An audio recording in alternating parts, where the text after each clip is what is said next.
Ассаляму алейкум ва рахматуллахи та'аля ва баракатух. Уважаемые братья, мне хотелось бы привести одну историю, связанную с посланником Аллаха. Эта история, она также связана с одним асхабом, который стал последующим асхабом. Его зовут Сумама ибн Усаль. Однажды посланник Аллаха, алейхиссаляту вассалям, он отправил группу сподвижников в северную часть, северо-восточную часть Аравии для того, чтобы они навели порядок вот в этой местности. Сподвижники отправились туда и вернулись оттуда, взяв в плен господина земли Ямамата, господина, предводитель, одного из предводителей племени Бану Ханифа, которого звали Сумама ибн Усаль. И когда эти сподвижники привезли его в город пророка Мухаммада, алейхиссаляту вассалям, они привязали его к столбу мечети. И когда посланник Аллаха, алейхиссаляту вассалям, пришел в мечеть, он увидел этого человека. Но на тот момент Сумама был таким человеком, который больше всего ненавидел посланника Аллаха, который больше всего ненавидел этот город, который больше всего ненавидел религию ислам, религию мира и добра. И посланник Аллаха подошел к нему и говорит: «Я Сумама, ма индак?» «О Сумама, говорит, есть ли у тебя что сказать?» И Сумама, он говорит: «О Мухаммад, говорит, у меня есть тебе что сказать, говорит. Ин тактуль задамин». Он уверенно, обращаясь к пророку Мухаммаду, говорит: «О Мухаммад, говорит, если ты убьешь меня, говорит, ты убьешь кровника, говорит. Если ты убьешь меня, одного из предводителей племени Бану Ханифа», а на тот момент это племя и эта местность, где жил Сумама, это было тем местом, в котором была плодотворная земля. Это было местом, которое являлось источником пропитания Аравии, и где жили воинственные люди. И он говорит: если ты убьешь меня, говорит, вместо меня, взамен меня тебя тоже убьют. За меня обязательно отомстят, говорит. Ва ин туридин маля фасаль машитта.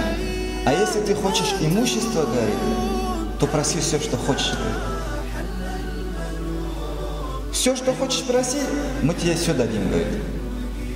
Ва ин тун'ин аля шакир. А если же ты проявишь милость или же благосклонность, говорит, то ты проявишь благосклонность, говорит, тому человеку, который будет благодарен.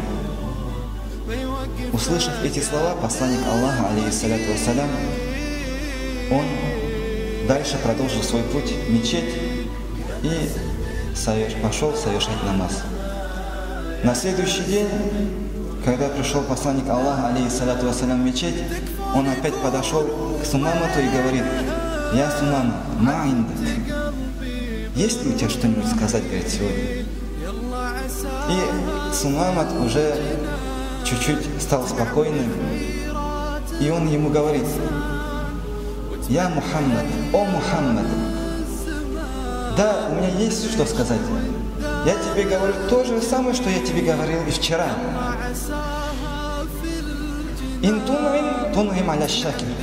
Если ты проявишь благосклонность, то ты проявишь благосклонность тому, кто будет благодарен тебе, говорит. Обратите внимание, как этот человек выразился уже на второй день.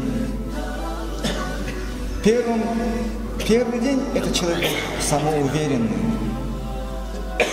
В первый день он говорит: если ты убьешь меня, тебя тоже убьют. Но почему же во второй день он об этом не сказал? Почему? Потому что за этот прожитый день, который являлся самым лучшим днем для него, за этот прожитый день он увидел нрав посланника Аллаха.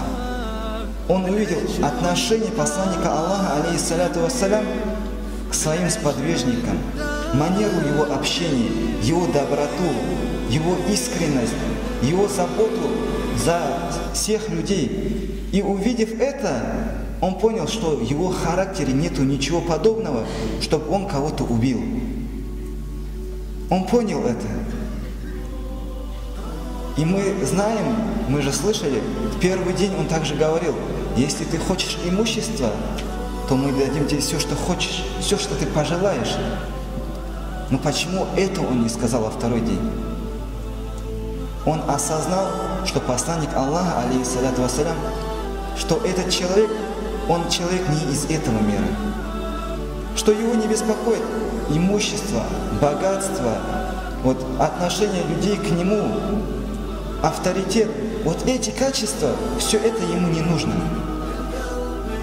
Он понял, что этот человек, он человек того света, что этот человек, он не беспокоится за заработки, за прелести этого мира, а его беспокоит только одно – это мир на этой земле. И поэтому этот человек сказал: если ты будешь благосклонен ко мне, я буду благодарен. Посланник Аллаха, алейхиссаляту вассалям, когда пришел к нему на третий день, он ему говорит: «Ма'индак я Сумама, есть ли у тебя что сказать?» Сумамат говорит: то, что я вчера сказал, у меня только сегодня вот это есть сказать. Больше я ничего не могу сказать. И тогда посланник Аллаха, алейхиссаляту вассалям, обращаясь к сподвижникам, сказал: освободите его. И сподвижники, роды Аллаху анхум, они взялись и освободили его. Сумамат встал, отряхнулся и направился в сторону пальмы. Пошел, искупался, взял полное ритуальное омовение, затем вернулся в мечеть. И подойдя к пророку Мухаммаду, алейхиссаляту вассалям, он говорит: «Валлахи я Мухаммад, клянусь Аллахом, о Мухаммад, до сегодняшнего дня не было человека, не было лица ненавистнее для меня, чем твое лицо. Но сегодня нету в мире ни одного лица более любимое для меня, чем твое лицо. Валлахи я Мухаммад, клянусь Аллахом, о Мухаммад, до сегодняшнего дня, говорит, не было города ненавистнее для меня, говорит, чем этот город. Но сегодня, говорит, нету в этом мире города и земли более любимей для меня, чем этот город. Валлахи я Мухаммад, клянусь Аллахом, о Мухаммад, не было до сегодняшнего дня религии более ненавистней и возмущающей меня, чем религия ислам, но с сегодняшнего дня эта религия является самой любимой для меня религией. И он говорит: «Ашхаду алла илляха илляллах, ва ашхаду анна Мухаммадан Расулуллах». Я свидетельствую, что нет божества достойного поклонения, кроме Аллаха, и что Мухаммад – посланник Аллаха.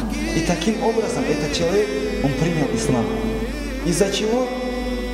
Из-за великодушия пророка Мухаммада, из-за доброго нрава пророка Мухаммада, из-за его старания донести до людей религию, донести до людей мир, донести до людей вот истинную религию ислама.